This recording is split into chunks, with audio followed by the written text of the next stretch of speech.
administration announced 3,200 projects, big, beautiful roads and bridges. Most of them are good. But they announced them, they didn't sign a grant agreement. 3,200, so the money doesn't go out the door to build the infrastructure in the country. And it's fun to do an announcement. It's actually the harder work to put together these grant agreements. So we're doing the work right now at DOT to get these grant agreements done and build the projects. Most of them are good. And they also put in all of this green and social justice requirements on roads and bridges. We're pulling all that out and putting the money toward the infrastructure, not the social movement from the last administration. Good steel, right, as opposed to green paper mache. Okay, thanks. Great job. Sir, first, we are, I would say, more than friends. We've all become family, and I think that what you have assembled in your vision is a turning point and an inflection point in American history.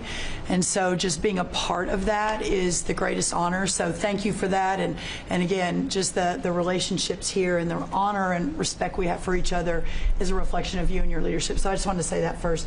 The second thing I want to say is that on behalf of the farmers and ranchers, food security is national security. We have to be able to feed ourselves. And your idea of using tariffs along with deregulation and tax cuts, but your idea of using tariffs to ensure that we are putting forward and putting America first, no one understands that better than our farmers and our ranchers. But having said that, emerging from 4 years of Biden with a 30% increase in inputs for our farmers and ranchers, with an almost $50 billion trade deficit. When we left the first time, it was zero, meaning that they are hurting. So the period of uncertainty we're in, they know that your vision will move us into an age of prosperity for all Americans, but for my people, for the farmers and ranchers, unlike any they have seen before. And I think they are really, really excited and so grateful for your leadership. But also, you have never failed to say that you have the backs of our farmers and our ranchers. It was the first phone call that I had after I was voted with the Senate, and that message just resonates with almost an 85% support of you in the last election. They're with you. Interestingly, the biggest budget driver at the United States Department of Agriculture is not farming and ranching or agriculture, it's food stamps. And so as we emerge and embark, Secretary Kennedy and I, on your vision of making America healthy again, a massive part of that is realigning and reworking our food stamp program so that it better serves those who need it. And yeah, to the point of getting the transgender, DEI, Green New Deal out of the USDA and realigning is really important. So it's out of the military, right? Yes, sir. Is it 100% out, would you say? 99.9, sir. I'm going to get that last point. Get the rest of it. We've got a much different military, I will tell you. Thanks very much. Good job. And eggs are down. Eggs are big, down. right? Yes. Big. Yes, sir. Wholesale prices. Retail will come. Easter is the Super Bowl for eggs. So, you know, there may be a little fluctuation, but no, we feel really good about it. Thank you. That's what I hear. Thank you. Thank you. Good. I'd echo what Howard said on the trade queue, that we've got over 75 countries that want to come in. So it'll be Treasury, Commerce, Jameson at USTR, and we're putting a process in place. And as you said, you're going to be part of the negotiations too, because I've had these countries call me up and the Secretary Bessent, we're happy you're going to be negotiating. Said, well, President Trump's going to be involved too. So bring your best deal. On the budget, it's moving quickly in the House and the Senate, thanks to your leadership. We're also going to have debt ceiling in there, so we're going to get an increase in the debt ceiling. And that will be the done and dusted for part of the bill that we just got to vote on today. So. Part of the bill. It'll be done and dusted for 2 years. We won't have to worry about that. And then I gave a speech yesterday to 1,400 small and community bankers, and they were so happy to hear from your administration.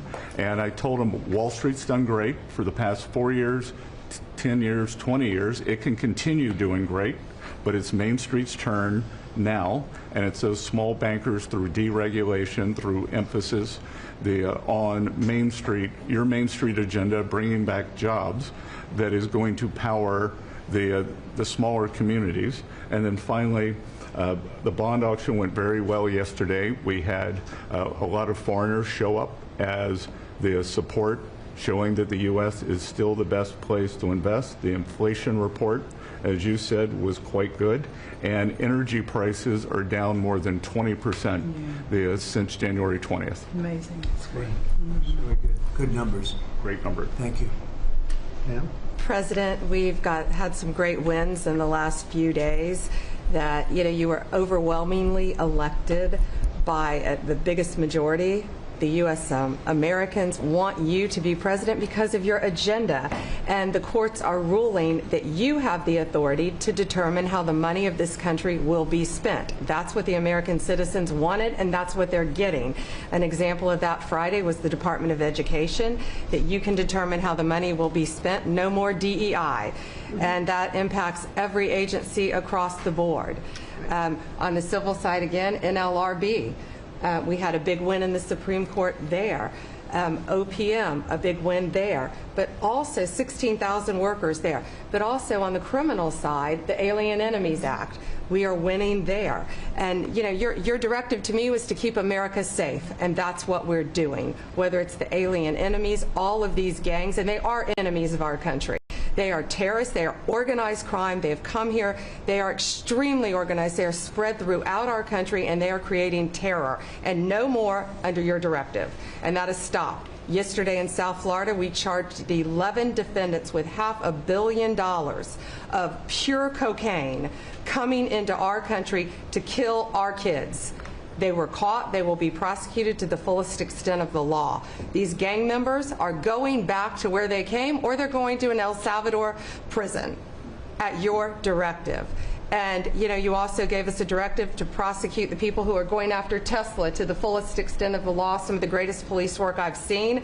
We've made 4 arrests. There will be no negotiations at your directive.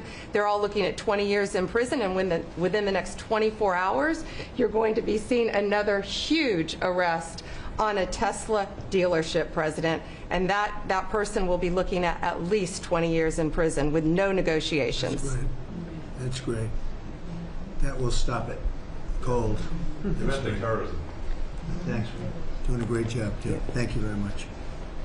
Lori, please. Mr. President, accountability matters. That's what we're recognizing. With our partners at the Department of Labor for Government Efficiency, just a few weeks ago, we realized there's about $4.4 billion in COVID funds that were not used, that the state coffers were just holding on to. Out of that, we've returned $1.4 billion back to the state treasury, so essentially to the American people, and we'll go back and claw the rest of those billions of dollars back. And on the heels of that, late last night, we're understanding unemployment insurance fraud. That trust needs to be whole for the American people. When we need it for who deserves it. That's not what we're seeing. And the numbers that we saw last night, again, exposed by our partners at DOGE, at the Department of Labor. Since 2020, over $400 million of payments have gone out already. And when you hear these numbers, apparently in the United States, we have over almost 25,000 people who are over 115 years old who are collecting $59 million that we have sent out to people. Talk about fraudulent behavior. Mr. President, 28,000 people between 1 and 5 years old have collected fraudulent payments at the tune of $254 million has gone out. And lastly, 10,000 people who have not been born yet, 15 years into the future, $69 million, and they haven't even been born yet. In one case, they will be born 129 years from now. The United States government sent them $41,000, and they're not born yet. So, under the Department of Labor, those are the things that we're uncovering. I couldn't be more honored to tell the American people that we're bringing back their dollars and we're saving them and returning them to the United States Treasury. Also, jobs numbers. Last Friday, 228,000 new jobs were reported. That is good for the American people. That is my primary job, is to grow that workforce under your leadership. So we've kicked off the America at Work tour, and we'll be visiting all 50 states, and I'll be working with my colleagues here to do just that. So thank you, Mr. President. We're going to grow this economy. We're going to keep our focus on the American worker. So you're finding tremendous fraud, though. Those numbers are really bad when you're Unheard of. over 115 years old. And I think you had mentioned the oldest person in our country is 114 years old. That's pretty good. A woman living in Pennsylvania, but apparently there's 24,000 more of them that are 115 or older. That I hope you hear that. So we have 24,000 older than the oldest person. Definitely did. That's terrible. And what are we doing about that? How do we get that money back? Yeah, so we're working with our IGs to do the further investigation. The House and Senate, we had a 5-year statute of limitations. We've got an extension on that, another 5 years. And so the goal, in my opinion, we should never have a statute of limitations to return the American dollars back to the Treasury when there's fraud. But at this point, we will continue to work hard and double down and return those dollars to the Treasury. Great. Thank you very much. Thank you. Great job. Christy? Well, Mr. President, thank you for your leadership at the border. For the second month in a row, you have broken the record in the history of the nation for the lowest number of encounters at the border, which is absolutely remarkable. You have said that America's laws matter and that they'll be enforced, and we're hard at work now to get people to go back home that are here illegally. So the Alien Registration Act has been in place long enough now that those individuals that are here illegally, if they haven't registered, then they can be charged criminally, and they can face fines up to $1,000 a day and face deportation if they don't go home, and they'll never get the chance to come back to America. So we're encouraging people to use the CBP Home app to register, and we're working on the resources and funding to buy them a plane ticket to send them home. I went to El Salvador, Colombia, and Mexico, and those countries and others are thinking about setting up programs to support these individuals when they get back to their countries. So when they get there, they'll have housing and food assistance, and so making sure that these folks have the opportunity to go home so that they can get the chance to come back to America is important. And So it's a very big self-deport operation that we're starting. thousands of people have already Yeah. self-deported. Well, we're just going to, when you have 21 million people that need to go home because they're here breaking our laws, then we need to facilitate that. And I've been working with the governors a lot lately on several different issues. One of them has been on FEMA for recommendations on how to do exactly what you've directed us to do. And then also I sent a letter and communicated with them that they need to be setting up a SCIF. Some of our governors don't have secure facilities to have national security issues. I think one of the jobs Homeland Security has is to give communication down to states, to local cities and communities. And so recommending they get a SCIF, they have secure comms with them at all times or nearby so that they can have national security conversations, and then to have somebody in their office designated that is their communications person. A lot of them have emergency management officers, but they don't necessarily have somebody designated when it comes to a national security issue that we may need to communicate with them on. And I think American people need to know that Real ID will be required to travel on May 7th. So those governors have been notified to communicate that at home. We don't want anybody to get delayed and not be able to travel when they get to an airport. And this will also help us bring integrity back to all of our IDs and how they're used for issuing driver's licenses. And governors know how I feel about making sure their driver's licensing system has integrity, because a lot of people use their driver's license to vote. And the backbone of our country and the foundation is election integrity. So we're giving all those directions to our governors and communicating that so they can lead on it as well. And we're going to work with people so that if they go out in a nice way, go back to their country, we're going to work with them right from the beginning on trying to get them back in legally. Is that right? The chance to come back. So it gives you a real incentive. Otherwise, they never come back. They'll never be allowed once a certain period of time goes by, which is probably going to be 60 days. We're also going to work with farmers that if they have strong recommendations for their farms for certain people, we're going to let them stay in for a while and work with the farmers and then come back and go through a process, a legal process. But we have to take care of our farmers and hotels and various places where they need the people. And we're going to be working with you very carefully on that. So a farmer will come in with a letter concerning certain people saying they're great, they're working hard. We're going to slow it down a little bit for them, and then we're going to ultimately bring them back. They'll go out, they're going to come back, as legal workers. Okay? Yes, sir. Thank you. Which I think will be I think it's very important to do. Okay, thank you very much. Great job. Jameson, I watched you testify for the last Yeah, he did great. couple of days. You were every night at 3 o'clock in the morning. And you did great. You were fantastic. Thank you very much. It's just what I like to do for fun, sir.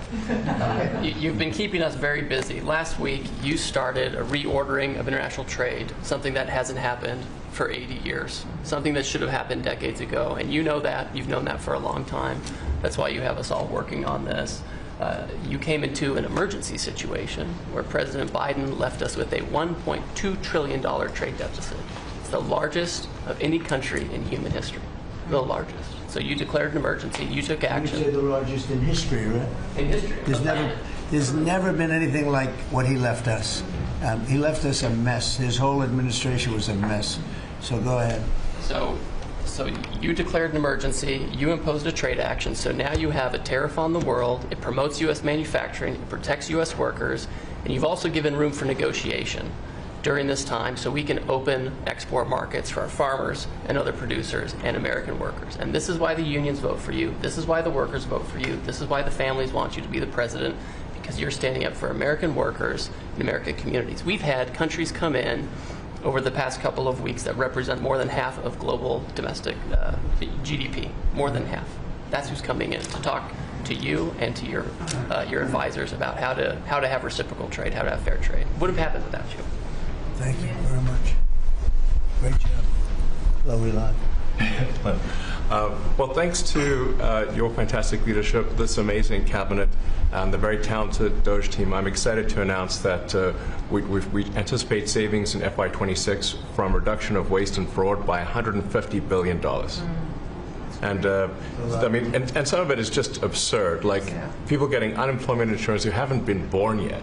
I mean, I think anyone can appreciate whether, I mean, come on, that's just crazy.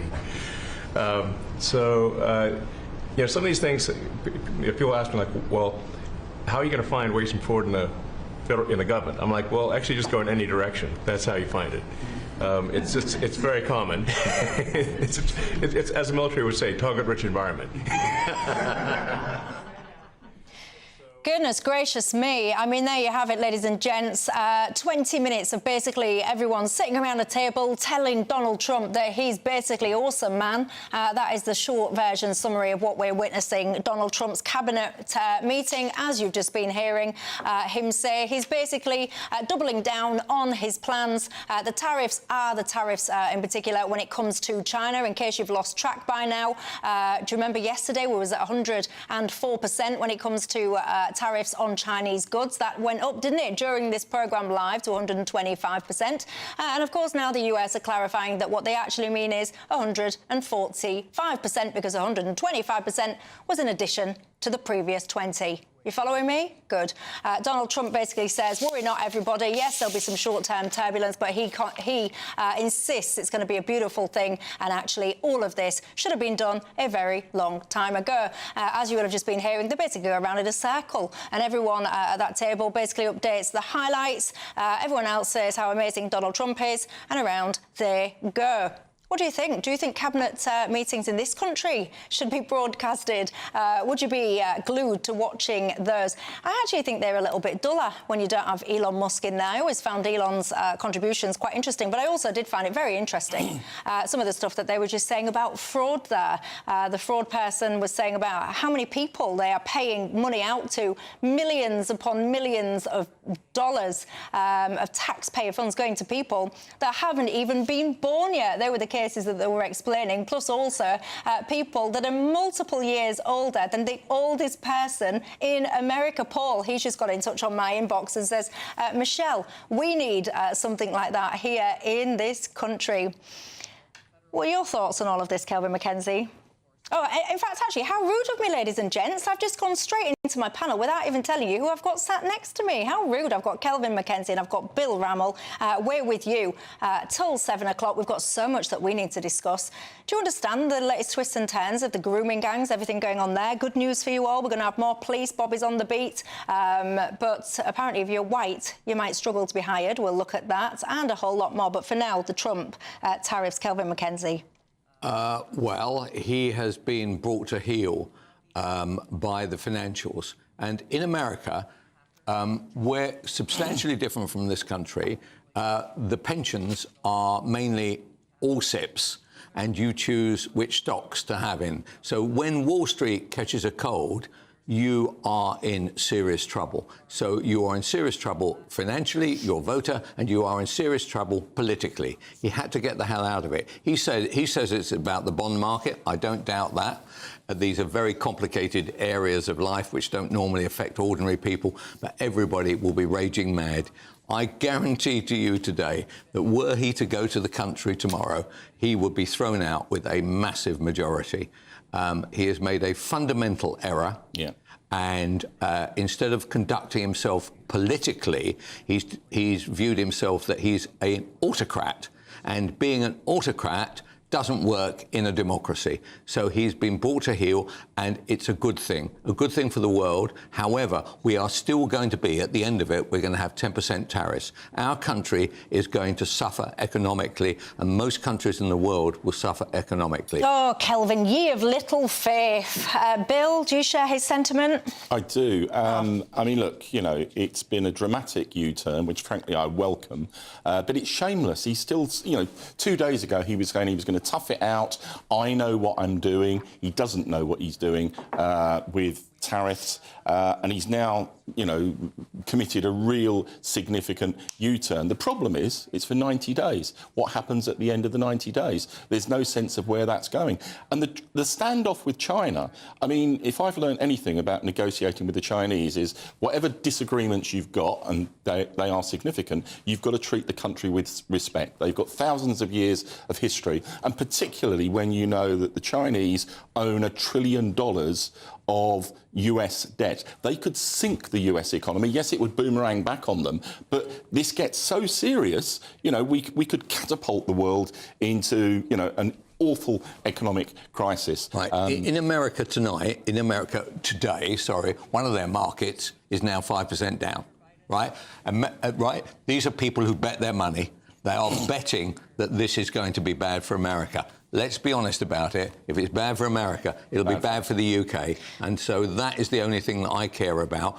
And the other thing I care about is the fact that Starmer will be able to hide behind all this turbulence. And when he announces tax rises, as sure as eggs are eggs, it'll be because of Trump. It won't only be because of Trump, but it will give him an excuse. And that I hate as well about what Trump has done. But there would be a strong element of truth in that. However, you know, we're beginning to get criticisms of the government that, you know, you should have retaliated. I tell you what, even if 10% tariffs ends up being permanent on the UK, we should not retaliate, because the economic analysis that I've seen is you would double the hit on the UK economy. There's absolutely no point. And anyway, who buys American cars anyway in this country? Yeah. So our problem is, will, for instance, Land Rover who export a quarter of their cars to America, will they go and build a factory? Actually, that probably make a bit of sense. How do they know that something dramatic is not going to happen again? Well, let's take your 90 days. I've been listening to some of the serious economic analysts, and all of them say the biggest problem with Trump is the utter unpredictability of it. Correct. You know, if the markets need anything, it's consistency of policy decision-making, and he's all over the place. Well, to quote him directly from within that meeting, he just said, and I quote, "It was the biggest day in history for the markets." There's some people, I mean, you could be forgiven for wondering whether or not there's a little bit of market manipulation happening here, because you're every man in the street, you're sitting there, you're literally got your head in your hand as you're seeing whether or not it's your ISA, your pension fund, whatever, plummeting down in value. We covered it live on this show last night. They then turn around and go, actually, we can do X, Y, Z. And up, it shot up like a rocket. It was a pure straight line up again. And people are questioning, is there a little bit of manipulation going on here? There'll be absolutely no doubt the short sellers, the people who actually bet on stocks going down and then buying them back again at the cheaper price, will have made an absolute fortune. So that'll be the next thing that emerges. Clever people looking at industries saying that company is fully exposed to this problem, right? We are going to bet against that stock. They will have made a lot of money. Is that market manipulation, or is that just the market? They're betting on the down and other people bet on the up. Yet people will have made some serious fortunes, and let's see how the American public view the fact that actually somebody has made a lot of money at the expense of their pensions. I don't think they'll like it. But also, Michelle, I think you're attempting to give a degree of rationality to what Trump is doing that's not there. I was reading John Bolton last week, very right-wing Republican, someone I negotiated with several times when I was in government, very right-wing, very much Republican, a massive critic of Trump. And he says he operates in his own world reality compared to the outside world.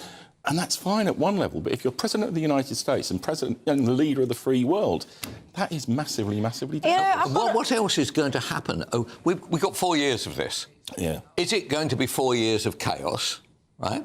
Which actually, the good thing about that, it'll throw Starmer out as well. So I actually, in some ways, I'm in favour of it. What I'm not in favour of is people being put out of work in our country and actually being poorer, and us paying more and more taxes in order to keep this socialist government alive. That's the unknowable, because in his first term, the grown-ups in the room basically managed him and pulled him into line.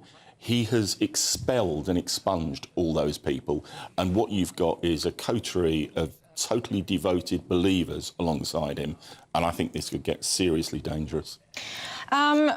Just to play devil's advocate a little bit, because I'm going to go to a break in a second, but I'll just let you ponder this in your own time. I mean, the other school of thought here is that actually Donald Trump knows exactly what he is doing. He is a hard negotiator, and actually all of his little flipboard thing of his tariffs, that was never going to be the end game. It was all about putting the shivers up people, if you would like, to try and get them back to the table, to negotiate better deals for America. Of course, we'll see what happens with China. Personally, I said this last night, I think it'll come down to male ego there. Which one of those two men are going to be willing to blink first? Who knows? Apparently, as well, in that cabinet meeting, I said I didn't enjoy it as much when Elon Musk wasn't there. Apparently, he was there. I don't know what I was doing then. I must have missed that little bit. And he was saying about how many billions of pounds of savings he has made through his Doge work. One of my viewers has said, Michelle, I would like to see all of the UK cabinet meetings broadcast. That's Christine.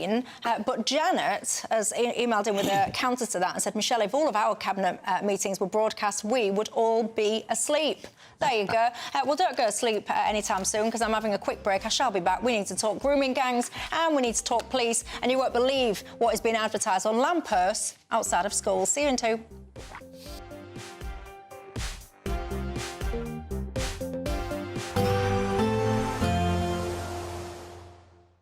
Ready to soak up that holiday sunshine?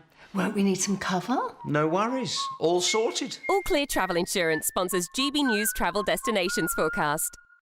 Storm Olivier is making its way across Portugal and Spain, bringing some heavy rain and strong winds, continuing as we go into Friday. Some places seeing around a month's worth of rain in just a day or so. A little bit dry as we go further east. In fact, across Italy, Friday's looking largely fine with some decent sunshine. Also mostly dry for Greece, but here temperatures are well below average. In some places, they're around 10 degrees below. A mixed picture as we go through the weekend and into next week. Bye-bye.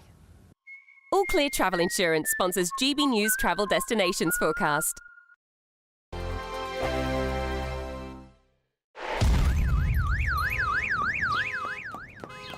Crash Law 24 sponsors GB News Traffic and Travel Report. Crash Law 24 sponsors GB News Traffic and Travel Report.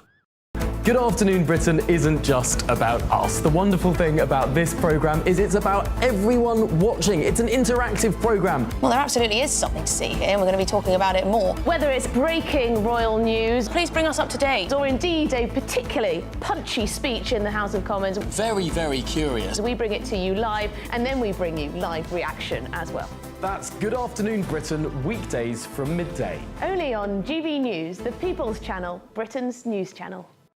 It's Patrick Christie's Tonight, and here we do things differently. It's explaining the absolute madness of this, doesn't it? It's explosive. I mean, this is very good. It's lively. 850. Your government sat there short and it did nothing. It's controversial. And the Middle East has been in turmoil since before I was born. It's everything you need to kickstart your evening. Everyone's had their Weetabix tonight. I love to see it. That's Patrick Christie's Tonight, weeknights from 9 p.m.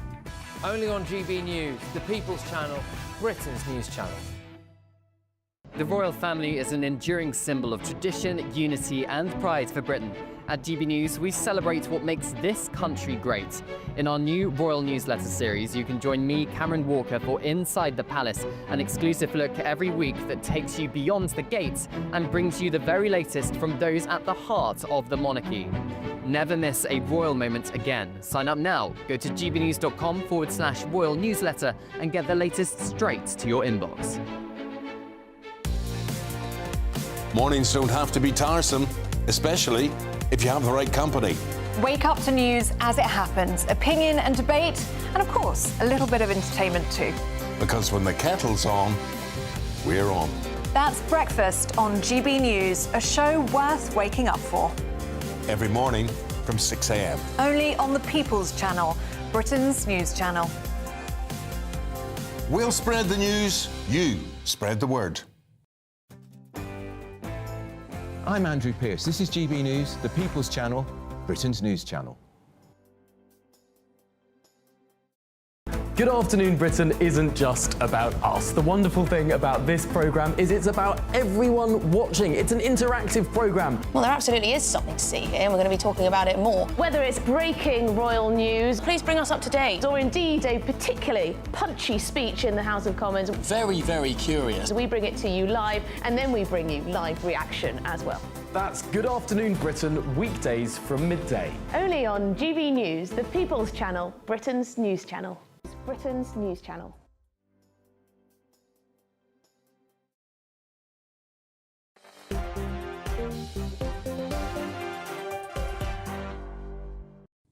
Hello everybody, I'm Michelle Dewberry, this is Dewbs and Curtle, Seven, Kelvin Mackenzie and Bill Rammell alongside me. Now let's talk grooming gangs, shall we, ladies and gents? It's in the news again. It's all got a little bit confusing, I have to say, because there was a bit of a statement that was rushed out, and I say rushed out because it was literally done in one of the last moments possible before Parliament actually went off for the Easter holidays. Now, if you remember, there was supposed to be these kind of thorough inquiries and investigations taking place. There was £5 million that was put into a pot to try and exclusively go towards these investigations. Now, what happened was that there was this announcement which basically said this money will go into the pot, yes, so that box has been ticked, but it can also be used for lots of other things. People then picked it up and basically were looking at, does this mean that these inquiries will have been watered down and perhaps not even going to happen? It all got legs and all the rest of it. What then happened was there was a fantastic intervention, a really good intervention. I don't know if you saw it, actually. By Katie Lamb. Yeah, I thought it was brilliant. Yeah. Absolutely brilliant. I'd love to play it all in its entirety, but it does use a bit of fruity language as a direct quotation in some cases.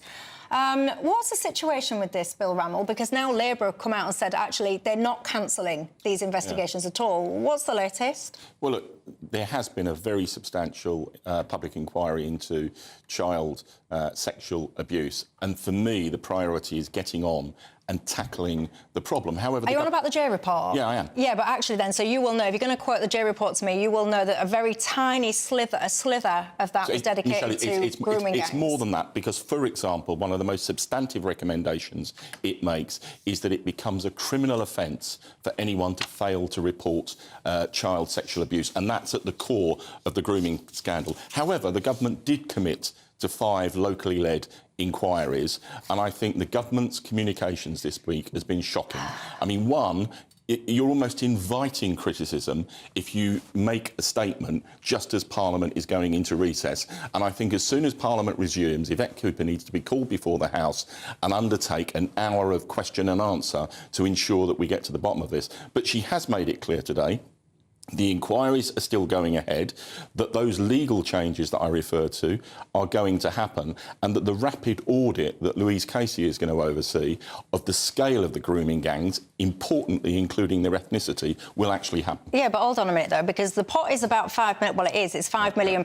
They say that it's based on a Telford-style inquiry. The Telford inquiry cost £8 million. The Casey that was apparently in charge of a lot of this stuff doesn't actually seem to know much about what was happening at all, and the places haven't even been outlined as to which towns or cities they're actually even going to be. Well, so my understanding is believe the areas do know that, but that's why I'm saying Yvette Cooper needs to come before the House and undergo rigorous... The reason this has been kicked into a version of the long grass is that it applies to Labour councils.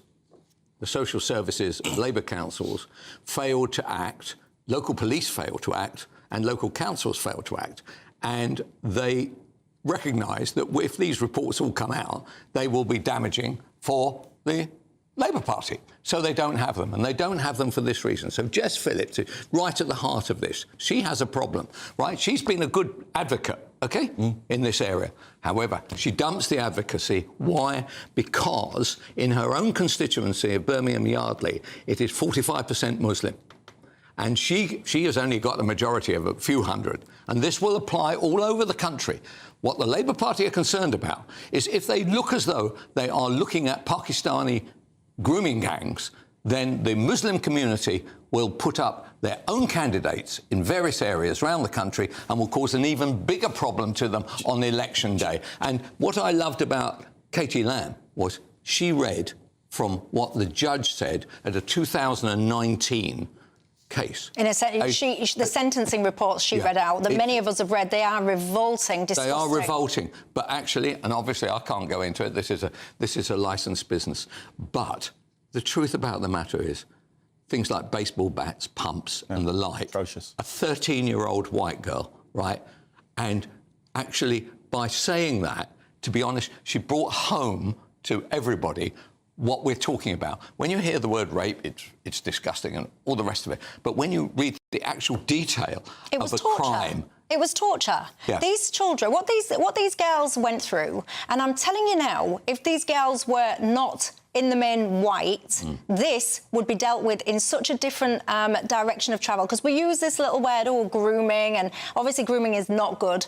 I'm not suggesting it is. But actually what these girls went through, they were tortured. And those sentencing reports that you reference, we've spoke about this often on this programme, ladies and gents at home, and some of you, I know, have read them yourselves. They are revolting, and what that child went through, it is so appalling. And when you tell me, Bill Rammell, oh yeah, you know, we've had things like the J report and all the rest of it, there has been precisely zero accountability. There have been monumental cover-ups on this issue, and actually there should have been sackings. There should have probably have been criminal cases taken up against the people that have failed in their duty. But that's exactly the agenda the government is taking forward. So, for example, the right for people to reopen their cases. And what has happened is despicable. What cases? Because if you don't do a thorough investigation, what cases are you going to know to reopen then? Hold on, Michelle. What has happened is despicable, and let's call a spade a spade. This is predominantly men, gangs in Pakistani communities who have targeted and taken on white girls, and it is utterly reprehensible. But Kelvin, I don't think you're fair in your criticism. One of Jess Phillips, because she fought Muslim prejudice on the streets during an election campaign, and also our Prime Minister. You go back to 2012 when he was Director of Public Prosecutions, and the Times journalist who first exposed this scandal will tell you that Starmer was instrumental in, one, changing the judicial guidelines so that you can tackle this problem, and two, he was on the record as saying too many people in authority had turned a blind eye because it was people from a black and ethnic minority background. OK, supposing this was the other way round, supposing these were gangs of white rapists, white grooming gangs were attacking, for instance, I don't know, Muslim girls of 13, right?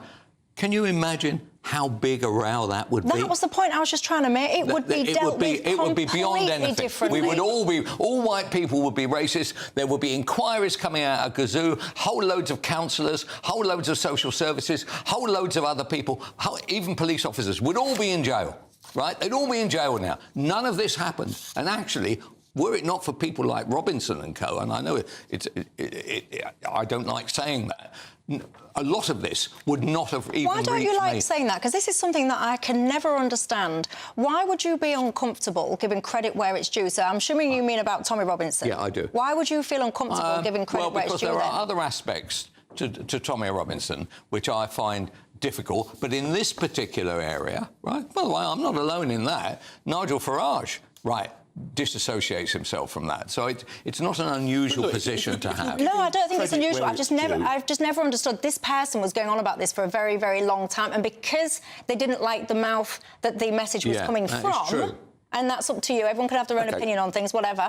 But because they didn't like the mouth of the messenger, therefore, they just totally turned a blind eye. I do just want to, when we're talking about different people involved, I do just want to give a bit of credit, actually, to Rupert Lowe. Hopefully, he'll be back on this programme soon. He has actually put forward a crowdfunder, over £500,000, I'm looking at it now, £551,458 currently raised to have an inquiry into this issue. Interestingly, he's creating this panel. He got Esther McVeigh, he announced that earlier on. He's also, this afternoon, announced James McMurdoch, the Reform MP, Reform UK MP, onto that panel as well.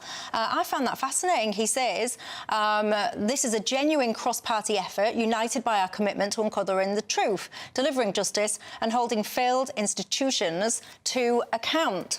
I found that an interesting development. What do you think? I'll leave you to ponder it during the break. After the break, you will not believe what people are now advertising on lampposts outside of schools, ladies and gents. I'll reveal all in 2.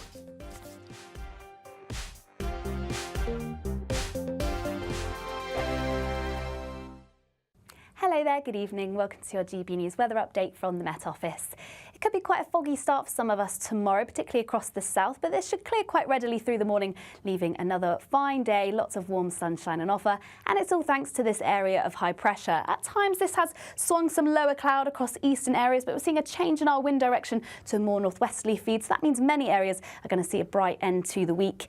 As we head into this evening, some lingering cloud across East Anglian coasts of Kent may just drift its way southwards, bringing some fog across southern coasts in particular. Also plenty of cloud moving into northern parts of Scotland. That might be thick enough to produce some drizzle across parts of Shetland. But for many, it's going to be a dry night, feeling fairly chilly, not quite as cold as recent nights. And it's likely we'll see some mist and fog patches across rural areas across the country as well. So to start the day tomorrow across Scotland, a fair amount of cloud, particularly across northern areas. Elsewhere across Scotland, higher based clouds, so it might just make the sunshine as it comes up turn a little bit hazy. Fairly clear across Northern Ireland and northern parts of England. Similar elsewhere across Wales, central and southern parts too. Perhaps a little bit chilly and, like I said, some mist and fog to start, particularly across southern counties. But it's clearing quite readily through the course of the morning, and that should leave a fine day on offer. Wall-to-wall sunshine for many of us and feeling very warm in that sunshine too. The only exception is the very far north of Scotland. More cloud here, some drizzly outbreaks, particularly across Shetland and possibly Orkney later, and a bit breezier here too. But elsewhere, lighter winds, warm sunshine, highs likely reaching around 22 to 23 degrees Celsius. Now, I'm afraid a change is on its way over the weekend. There will still be plenty of dry weather, some sunnier outbreaks, but it's likely we'll start to see more clouds start to push in from the southwest, and there's a chance we could see some showery outbreaks too. And similar across the very far northwest of the country, more cloud here and some showers. And on Sunday, these showers likely more widespread, and it's going to be feeling significantly cooler too. Bye-bye. We're proud to be GB News, the People's Channel, and as you know, we always love to hear your views. Now, there's a new way of getting in touch with us at gbnews.com/your-say. By commenting, you can be part of a live conversation and join our GB News community. You can even talk to me, Bev Turner, or any of the members of the GB News family. Join me, Nana Okoye, for an informative, interactive news programme with a difference. It's fun. No, he didn't say that, Dave. I'm so surprised. I think there's an element of truth to that. Join me from 3 p.m. every weekend, only on GB News, Britain's news channel. If you want your news to be straight talking... This is a nightmare for the Conservatives again. Down to earth. It's not just Nottingham where this is happening, is it? And most importantly, honest. Hard-working, middle-class taxpayers, they'll get their book thrown at them. Then catch me, Martin Daubney, Monday to Friday, 3 till 6 p.m. on GB News, Britain's news channel.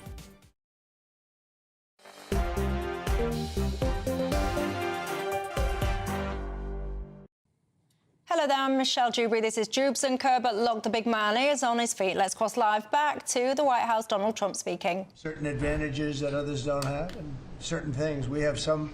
China has a surplus of $1 trillion. I mean, the numbers are crazy, and others have basically no surpluses. You know, we have some that are pretty even, but they hurt us in other ways, and we just want to get that taken care of. So it's.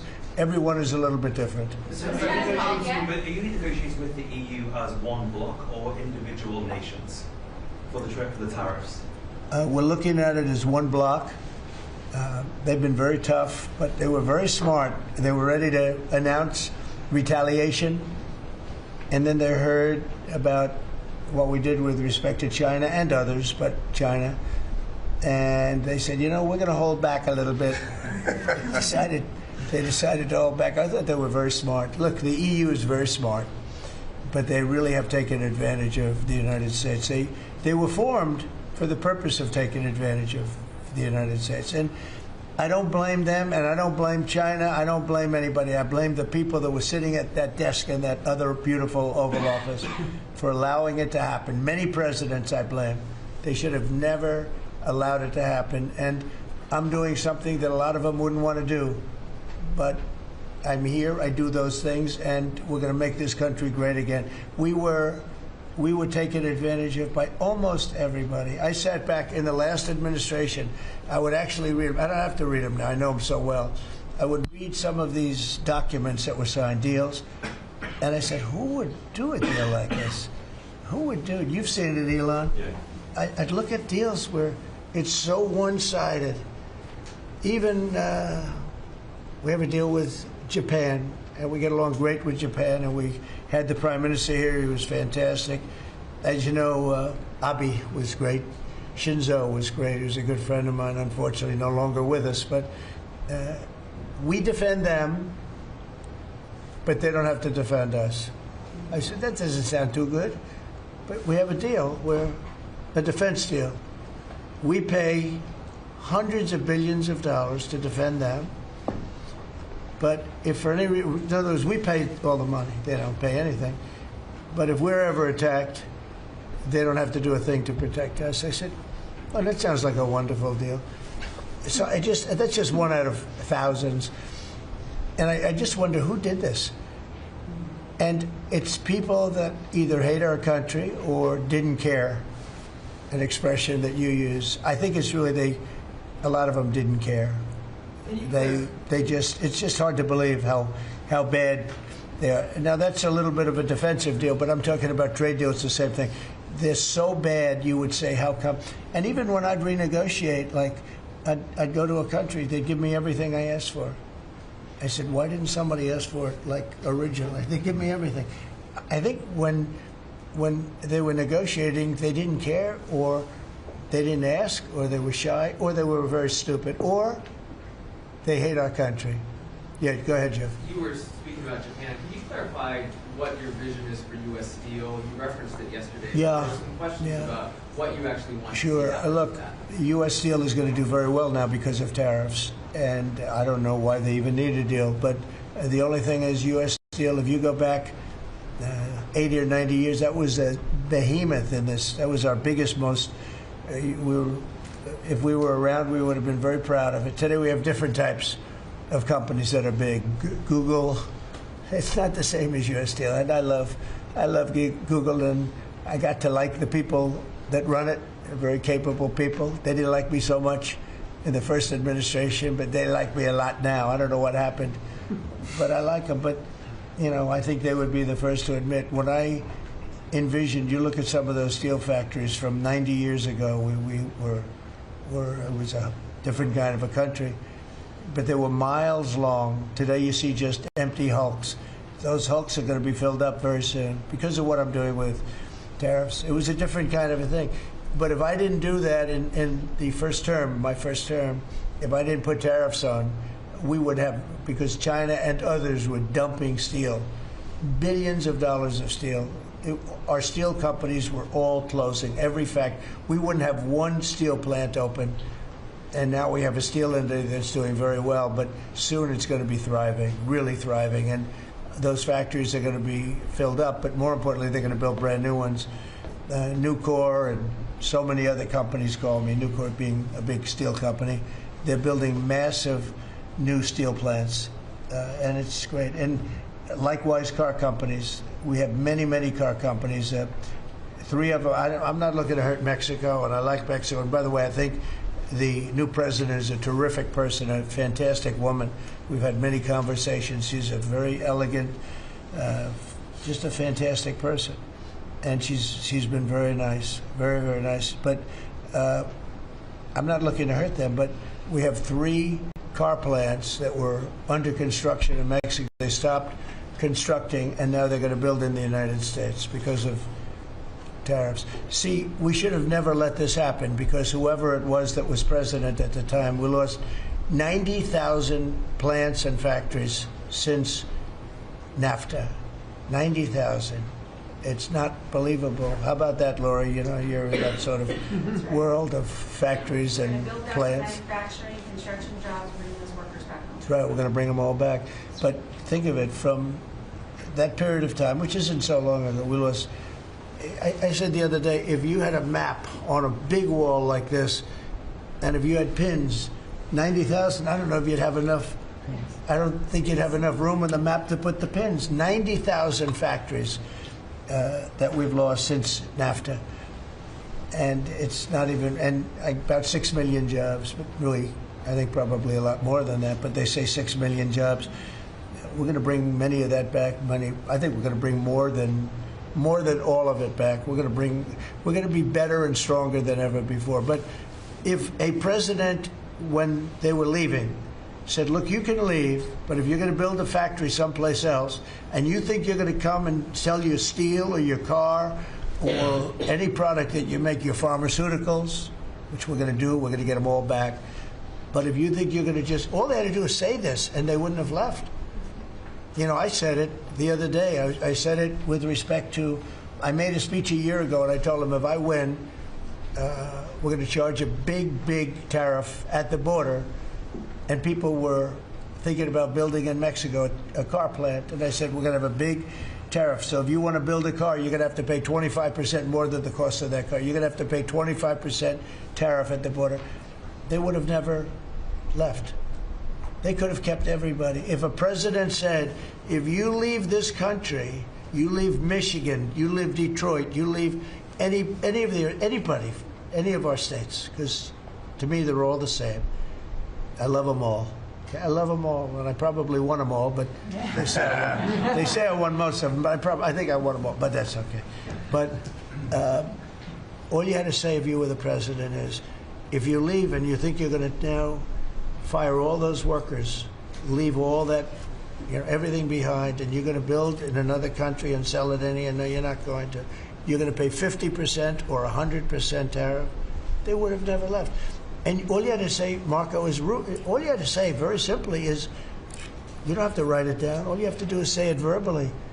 If you leave, you're going to pay 100% tariff, therefore don't leave. They would have never left. But they left 90,000 plants. I mean, it's hard to believe that many. It's not, you can't envision it. So just getting back to your, because I'm the great weaver of all time. To weave, you have to be a genius. To go on tangents, anybody can do that. But we'll get back to your original U.S. Steel. U.S. Steel is a big name in this country. It's Babe Ruth is a big name. We have a lot of big names, but not too many. U.S. Steel is one of the great names in the history of our country. And normally I wouldn't mind so much. I wouldn't be thrilled with it. But to buy for a foreign country, and we love Japan, but for a foreign country to buy that cherished U.S. Steel brand, that's hard for me to do. I mean, somebody else may want it. The company Nippon that's involved with it is a big, powerful company who do a good job. But why can't they just build a plant themselves? I mean, why do they have to, take U.S. Steel? So as you know, I rejected the deal. Now they've come back in a different form. They're coming back as an investor. And, I feel better about that, I guess. But, I know them very well. I know they're thinking, it's the investor, they'll invest, and somebody else maybe is sitting in this chair, and they will no longer have an investment. They'll have the whole thing. That's the way it works. They're very smart. They're very, very smart people. We're dealing with very smart people throughout the world. Great geniuses, actually. Look what they've done to our country. And, again, I don't blame China. I don't blame anybody. If I could have done it, if I were in that position, I'd have great respect. I have great respect for the people. They ripped off the United States, and all we had to do, have a president that knew what the hell was going on. And none of those countries would have left. Those companies, none of them would have left. So that's a little lesson in basic business. And it's really basic business. It's not complicated business. It's very basic business. And we'd have every one of those car plants going just the way they were 30 years ago. None of them would have left. But now they're coming back. Mr. President, the Labor Department has confirmed that $400 million went to fake people for unemployment benefits. Yeah. What are your initial reactions? I think it's terrible. I just heard it from Lori, and I appreciate it, and you heard it from Elon's people, right? That's right. Elon's done a fantastic job. Look, he's sitting here, and I don't care. I don't need Elon for anything other than I happen to like him. But I'm telling you, this guy did a fantastic job. I don't need his car. I actually bought one and they said, oh, did you get a bargain? No. I said, give me the top price. I paid a lot of money for that car. But honestly, he makes a great car. You know what I do with it? I let the people in the office drive around in it. Margot and Natalie, they're all, Chamberlain, they're all driving around the most beautiful car. It's gorgeous. But I did that as a sign of, just a show of support. Numerous people have done that. Just a show of support. Because, he's done a fantastic job, but he hasn't been treated properly. Hasn't been treated properly, yeah. Mr. President, can you talk to us about your communications with China? Has President Xi reached out at all since the tariffs? Well, I don't want to say who's reached out. I just say that I think it's going to work out, hopefully well. Including TikTok? They're very big. It's hard to get over, if you're me, what they've done to our country. They've destroyed our economic base to a large extent. The good news is we're very vibrant, and we're going to get it back fast. We already have. Look, we're making $2 billion a day now, and during Biden, we were losing $3 billion a day. Biden was a disaster. He was the worst president in the history of our country. And to me, worse than that, because the money you can make if you have the right guy in this position, worse than that was what they did on the border. By allowing the jails of the world, not South America, all over the world, to be opened up so that we take everybody from Africa, Asia, South America, Europe, the bad ones. They opened up their jails and they dumped them in the United States. And now this beautiful young woman who seems to be, boy, she loves what she does, though. I think she loves what she does because she's a patriot. She hates to see it. And Tom and all the people. But for us to spend, hundreds of billions of dollars this is just, I don't know. They either hated the country. Who would do this? Who would want millions of people to pour through an open border? We have no idea who the hell they are. And just walk right through. And half of them, whether you like it or not, you could look at them and you could say, they are not going to help us. These are some rough people. But they'd empty out their jails, and they'd empty out their mental institutions, insane asylums, and they let them into the United States of America. And inflation we can fix, and all of the other things we can fix. We'll get it going. But this is something, it's such a horrible thing. And it's really hard. We have to do deportations. Now we're doing self-deportation. We're coming up with all sorts of ideas. And they must have known it's not going to work out well. And, you know, we want people to come into our country, by the way. We need them badly for the jobs. But we want them to come in legally. They have to come in legally. They have to show that they can love our country. Thank you very much, everybody. Thank you. Thank you very much. The Democrats making allegations about market manipulation yesterday. Thank